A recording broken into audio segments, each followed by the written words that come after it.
Graça e paz a todos que nos assistem na terceira conferência do Martin Butzer Portugal. Eu gostaria de começar a minha palavra com uma pergunta. Será possível haver uma omissão da mensagem que cumpre a missão da igreja, que seja tão sutil, tão tentadora, que é necessário uma exortação do próprio apóstolo Paulo para a igreja do Senhor Jesus Cristo? Hoje eu quero caminhar convosco para ver essa omissão da mensagem e traremos, portanto, uma reflexão teológica acerca desse texto, dessa verdade para as nossas vidas. Abram as vossas Bíblias em 1 Tessalonicenses, no primeiro capítulo, e mantenha a Bíblia aberta no primeiro e no segundo capítulo, pois leremos dois textos em particular. 1 Tessalonicenses 1, versículo 5, que diz: porque o nosso evangelho não foi a vós somente em palavras, mas também em poder, e no Espírito Santo, e em muita certeza, como bem sabeis, quais fomos entre vós, por amor de vós. 1 Tessalonicenses agora, capítulo 2, nós leremos de 4 a 6. Pelo contrário, visto que fomos aprovados por Deus a ponto de nos confiar Ele o Evangelho, assim falamos, não para que agrademos a homens, e sim a Deus, que prova o nosso coração. A verdade é que nunca usamos de linguagem de bajulação, como sabeis, nem de intuitos gananciosos. Deus disto é testemunha. Também jamais andamos buscando glória de homens, nem de vós, nem de outros. O teólogo Karl Dönfried afirma corretamente que Paulo escreve a carta aos Tessalonicenses primeiramente como um missionário. Kostenberger também diz e defende que é difícil separar as cartas de Paulo da sua obra missionária. Elas são essencialmente tratados missionários. No entanto, há implicações peculiares de nossa reflexão teológica que fluem das declarações que o apóstolo faz acerca do modo como ele cumpre a sua missão em seu ministério. Esse texto traz características em que o próprio apóstolo Paulo descreve como os frutos missionários entre os tessalonicenses vieram a acontecer, a aparecer, e como esses mesmos frutos tornaram-se ainda mais expansivos por causa dos agentes imitadores que a própria igreja formou para a ação missionária. No contexto, nós lemos que Paulo pregou o evangelho naquela circunstância de perseguição, e ao pregar o evangelho, a igreja de Tessalônica creu no evangelho, aprendeu a mensagem do apóstolo Paulo e imitou o apóstolo Paulo, levando o evangelho também adiante. No entanto, a maneira do apóstolo Paulo começar a carta tem uma forma de agradecer pelo que Deus já está a fazer, mostrando que há uma intenção ainda maior. Aquilo que eles começaram a fazer é obra de Deus, mas há uma necessidade de exortação para lembrar como eles começaram, qual é o fundamento da obra missionária deles e como eles devem continuar a imitar o apóstolo Paulo. É como se Paulo tivesse a dizer: glória a Deus pelo que Deus tem feito nas vossas vidas, glória a Deus pelo que está acontecendo agora, mas eu quero lembrar-vos do vosso começo para então exortar-vos a continuar nesta caminhada. É por isso que o apóstolo Paulo fala no versículo 5 sobre o modo em que ele fez a sua obra missionária. Pense comigo no versículo 5 mais uma vez. Há três características que o apóstolo Paulo coloca aqui. O evangelho chegou lá não tão somente em palavra, mas no poder do Espírito Santo e com convicção, com muita certeza daquilo que ele estava a dizer. E por causa disso, o amor do apóstolo Paulo e o amor dos missionários transpareceu para a igreja em Tessalônica. A outra maneira de nós vermos isso, meus irmãos, é a convicção de ser aprovado por Deus nesta obra. O apóstolo Paulo fala que Deus confiou-lhes o evangelho. Deus entregou o evangelho a eles. E eles devem proclamar aquela mensagem daquela forma porque Deus prova os corações. No entanto, o que fica claro para nós é que o exemplo do apóstolo Paulo é de proclamação da palavra de Deus, no poder do Espírito Santo, gerando convicção não somente naqueles que são missionários, mas também naqueles que ouvem. Assim, a obra missionária é completa. No entanto, quando nós vamos para o segundo capítulo, o apóstolo Paulo descreve não mais como se cumpre a missão, mas como se omite a missão. Ele descreve nesses versículos que a omissão da verdadeira mensagem missionária faz com que a igreja não cumpra a missão. E aqui entendemos o porquê ele agradece no começo e continua uma exortação. Ele fala que, ao contrário do que pode se haver falado, ao contrário do que pode se haver pensado, o Espírito Santo mostra que eles não fizeram 3 coisas. Ao pregar a mensagem da missão, eles não fizeram 3 coisas.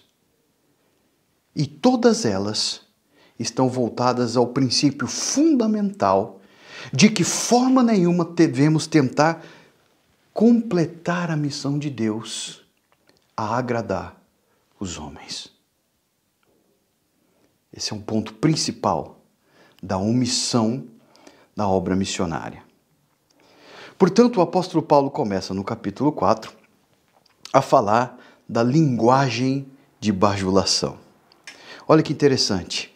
A linguagem de bajulação é basicamente falar de maneiras que as pessoas são induzidas nas suas próprias arrogâncias.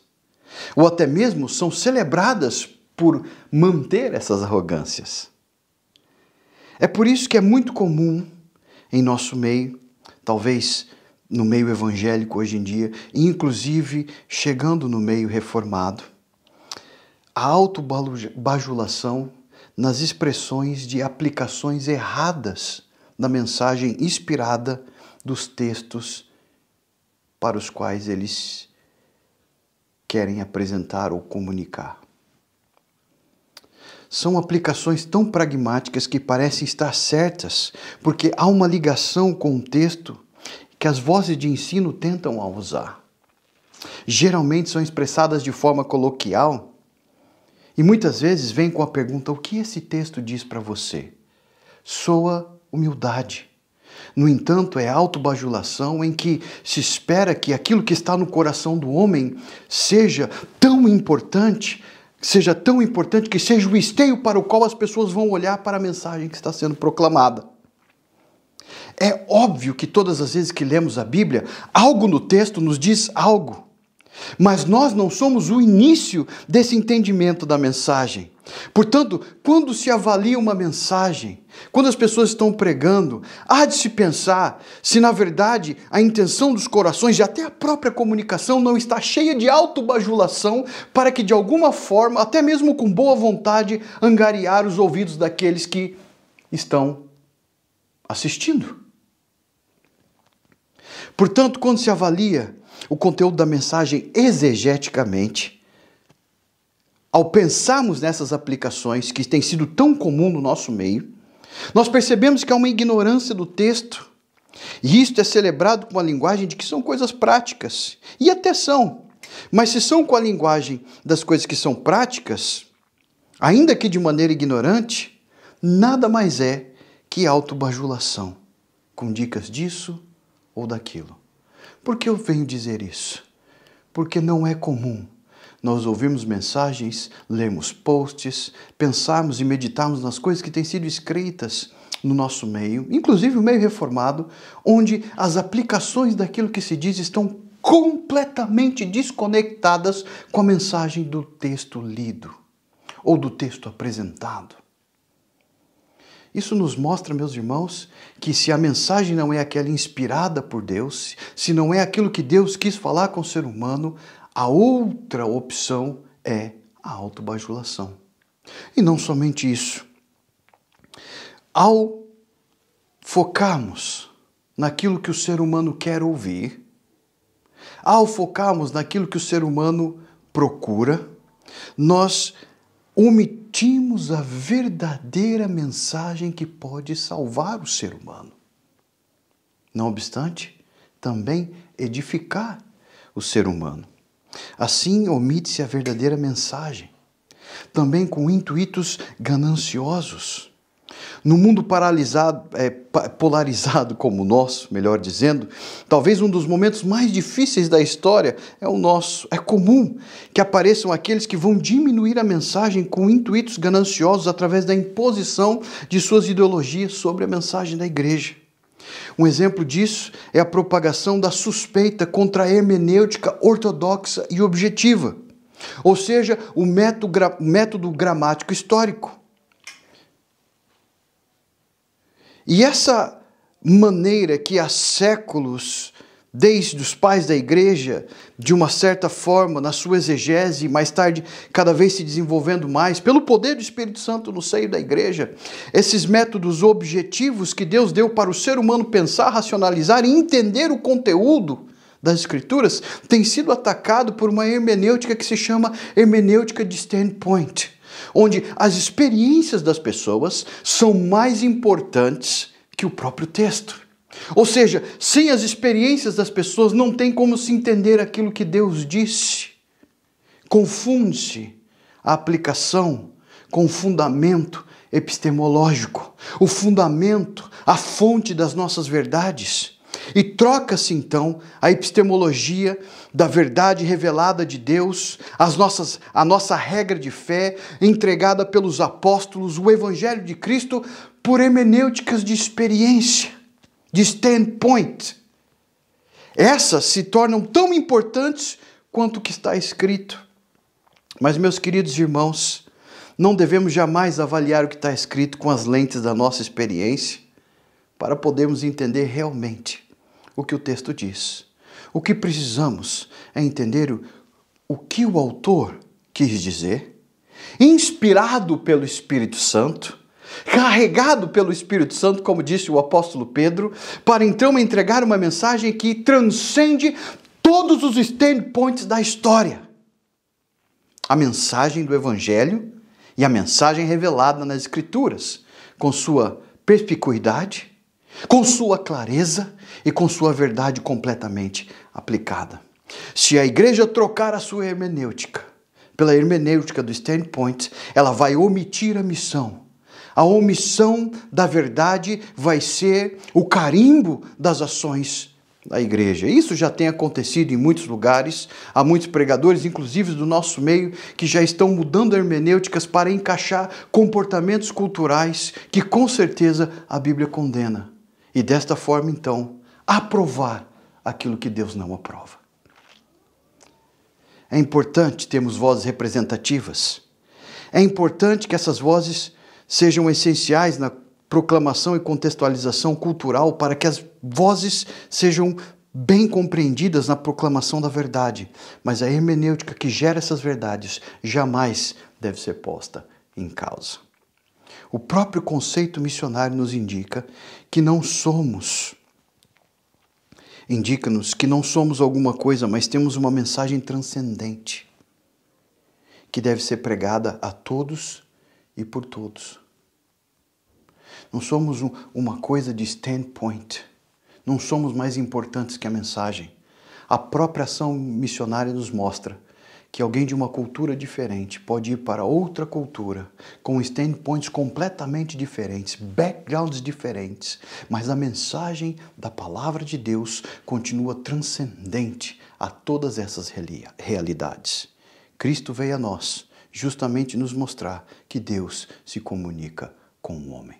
O Verbo se fez carne e habitou entre nós.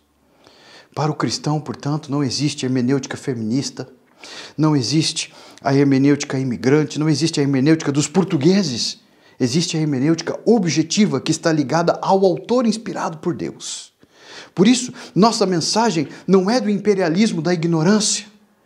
Ou seja, aquela humildade falsa que diz que nós temos que estar sempre preocupados em não ter muita convicção, porque muita convicção nos causa um certo medo. E talvez isso seja uma das características europeias. Mas o imperialismo da ignorância, que é muito comum no mundo globalizado, é dizer que ninguém pode saber nada. Mas nós cristãos estamos afirmando, pode-se saber tudo o que é necessário que Deus revelou através das Escrituras. Pode-se saber tudo suficientemente que é necessário para que a vida piedosa seja vivida, para que a fé seja proclamada, para que vidas sejam salvas. Nós podemos saber, sim, através da exegese, através da leitura da palavra, através da proclamação da palavra. Nós podemos saber, sim. Nos aventuramos, muitas vezes, com hermenêuticas que vão mudar e vão trazer essas ganâncias ideológicas para forçar a Bíblia a dizer o que ela não diz. E devemos pensar nisso. Uma outra coisa que o apóstolo Paulo coloca por último é a aprovação externa e interna. Ou seja, não estamos aqui como igreja, como povo de Deus, para agradar nem os que estão de fora, nem os que estão de dentro, da igreja. Lembre-se, nem sempre comunicar é agradar. A prova disso é o próprio contexto da igreja de Tessalônica. O apóstolo Paulo proclamou o evangelho e teve que sair fugido de lá porque foi perseguido. Outro ponto interessante, pela própria realidade de que o dia do Senhor está perto. E esse fato faz a igreja muitas vezes esquecer que a Bíblia nos avisa várias vezes, em 1 Timóteo e 2 Timóteo, que popularidade nem sempre é igual à verdade. Há ministérios inteiros fundamentados nessa premissa. Há ministérios, igrejas, pessoas sendo tentadas pela cultura, das redes sociais, a confundir likes com qualidade. Ou seja, não se lembram que a própria narrativa dos evangelhos nos mostram que as multidões são inconstantes. Numa hora ela grita hosana e logo depois ela disse crucifica. Se buscarmos a aprovação humana de dentro e até mesmo de fora para cumprir nossa missão, não faremos. Eu me lembro da história de John Riley Jr., que muitas vezes é mal interpretado historicamente. Tiram ele do contexto. Quando ele disse a William Carey, se Deus quiser salvar os pagãos, Ele os salvará. Ele não estava contra a sua ovelha, o homem que ele batizou, William Carey. Muito pelo contrário, ele estava a afirmar que, a despeito do apoio de muitos, Deus faria sua obra através de William Carey. Todas as barreiras culturais, todas as dificuldades financeiras seriam obstáculos, sim, mas eles seriam superados pela ação da graça de Deus ao fazê-lo. Deus iria usar o seu servo William Carey. E se Carey esperasse que todos estivessem em acordo para que aquela obra fosse feita, ele nunca mais teria saído da Inglaterra. O fato que havia ali uma convicção exegética pelo próprio tratado teológico que ele faz para cumprir o chamado de Deus na sua vida. Portanto, quero deixar-vos com essas reflexões teológicas para aplicarmos de maneira humilde em nossas vidas. A responsabilidade de continuarmos a obra missionária nos moldes do apóstolo Paulo é da igreja. É responsabilidade da igreja formar aqueles que vão ser pastores e missionários. É responsabilidade da igreja formar as convicções e o caráter de cada obreiro da sua própria igreja para cumprir a sua própria missão. Nesse contexto, o seminário vem ajudar a manter não somente uma hermenêutica apropriada, mas dar aprofundamento teológico ao caminhar com os alunos que se aprofundam na verdadeira exegese. Portanto, os alunos entram com convicções no seminário e aprofundam-se na exegese para melhor proclamar a mensagem verdadeira da missão. Nós precisamos de verdadeiros proclamadores da mensagem que não cedem às tentações de autobajulação. Não entram nas teorias de teísmo terapêutico para agradar as multidões. Não entram no pragmatismo, dizendo que as funcionalidades das Escrituras ou a apresentação de aplicações das Escrituras são apenas funcionais, esquecendo-se que o fundamento de todas as coisas só são possíveis pela ação da graça de Deus na salvação em Jesus Cristo, pela fé nele e por uma transformação que é sobrenatural. Nós precisamos de homens de Deus que proclamam a verdade no poder do Espírito, cheios de convicção, porque leram as Escrituras, interpretaram as Escrituras e aplicaram as Escrituras. Nós precisamos de uma geração de pastores e missionários que não omitem a mensagem, que não cedem às hermenêuticas desse tempo, mas entendem que Deus revelou a sua palavra e somente através dela a missão de Deus é cumprida. Portanto, não sejam omissos pela autobajulação, não sejam omissos por ideologias, não sejam omissos tentando trocar as verdadeiras ferramentas de interpretação, ou seja, a hermenêutica que Deus tem usado por quase 2000 anos para que a palavra de Deus seja anunciada. E não caiam na tentação de agradar os homens. Porque lembrem-se, o apóstolo Paulo nos disse, Deus prova os nossos corações. Nós precisamos de obreiros e missionários que não omitem a mensagem de Deus e que lembram que precisam agradar acima de tudo o Deus que nos entregou a mensagem do Evangelho. E que Deus nos abençoe.